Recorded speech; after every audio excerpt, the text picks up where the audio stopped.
A tight checking game from Crypto.com Arena on Saturday, and the Sens held the lead in the second period but were unable to hold on, falling 5-2 at the hands of the Kings on Saturday night. Tight checking game, exactly the kind of game you'd expect it to be against LA. I thought there was a couple moments where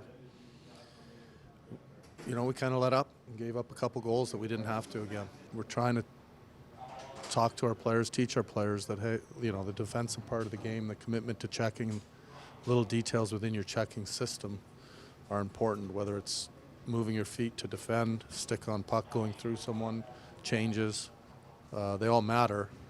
And in the NHL, if you let up for a shift or you miss a certain detail that's pretty simple, the puck can end up in the back of your net. It was, it just seemed like we kind of didn't start on time necessarily. Kind of took a little bit to get ourselves into the game and kind of regrouped. And I mean, historically, we know this is a hard build, and they're a team that doesn't give you a lot, and they were playing some good hockey as of late the last couple. So we knew they weren't going to go so a ton, and gets the 2-2, and then we just kind of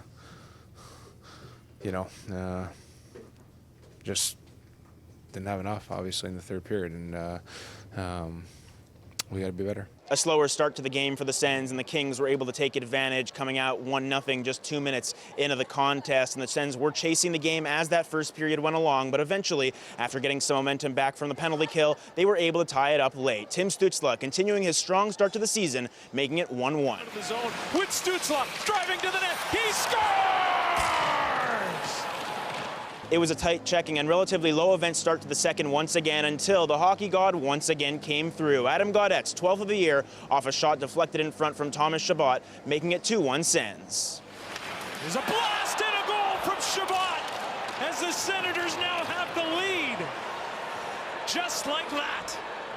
The issues the Sens have faced on the road in the past, though, once again came to be. After taking that 2-1 lead, getting some momentum in the hockey game, the Kings pushed, were able to tie through 40 minutes of play, and early in the third would add on to take a 3-2 lead. The Sens would push as the third period went along, but it was not enough as the Kings added 2 more on late to seal the 5-2 result from Crypto.com Arena on Saturday night.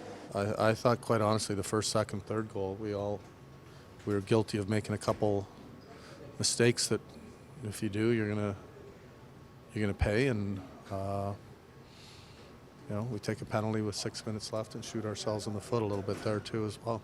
Obviously we'll go over some game tape and some video, and I think you want to absorb the areas of the game that you can certainly be better in, and there's moments tonight where we liked and moments obviously that we didn't like. So I think it is important to learn from those, watch the video, see where we can kind of get better as a group and as individuals, and then turn the page and apply what we're learning to the next game. But it's a frustrating one because we didn't necessarily play our best there for a while and for parts of the game, and you're 2-2 and we feel like we're right there. But we got to be better in the third. A tough loss for the Sens, who were able to grab a lead in the second, but key goals against at key points in the game in the first couple minutes of the first period and the first couple minutes of the third period as well. Hurt them in this one as they fall 5-2 from Crypto.com Arena on Saturday night. They'll get a chance to bounce back quite quickly to wrap up this 3-game road trip on Sunday against the Anaheim Ducks from Honda Center. It's a 5-2 final from Crypto.com Arena against the Kings tonight.